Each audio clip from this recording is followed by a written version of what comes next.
Welcome to my channel. తులసిని ఎంతో పవిత్రమైన మొక్కను భగవత్ స్వరూపంగా పరిగణిస్తారు. తులసి మొక్కలో సంపదకు దేవత అయిన లక్ష్మీదేవి నివసిస్తుందని చాలా మంది నమ్ముతారు.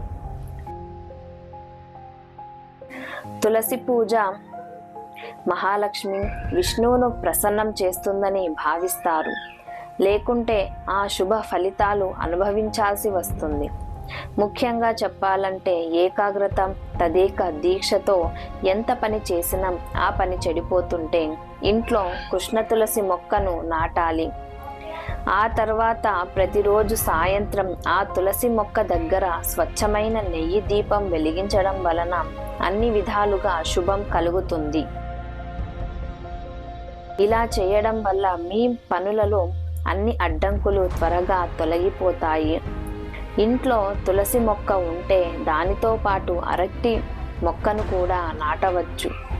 ఈ రెండు మొక్కలు ఎంత దగ్గరగా ఉంటే అంత మంచి ఫలితాలు వస్తాయి.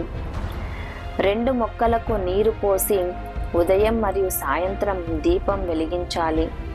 ఇలా చేయడం వల్ల లక్ష్మీదేవి ప్రసన్నం కలుగుతుంది.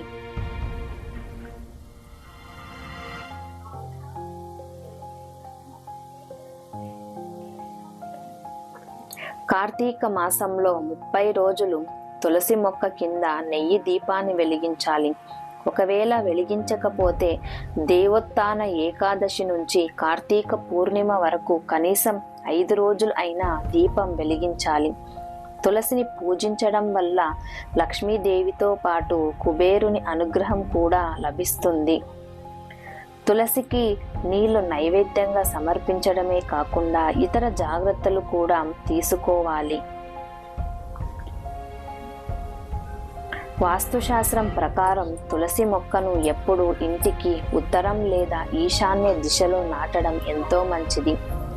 అలాగే స్వస్తిక్కు, ఓం, శంఖం, చక్రం ఈ చిహ్నాలు తులసి కోట దగ్గర లేదా తులసి మొక్క దగ్గర ఉంచడం శుభప్రదం. ప్రతిరోజు ఉదయం సాయంత్రం తులసి మొక్కను పూజించడం వలన కలిగే ఫలితాలు మరియు ప్రయోజనాలు తెలుసుకున్నారు కదా. ఇలాంటి ఇంట్రెస్టింగ్ వీడియోస్ కోసం మా ఛానల్ని సబ్స్క్రైబ్ చేసుకోండి. ధన్యవాదాలు.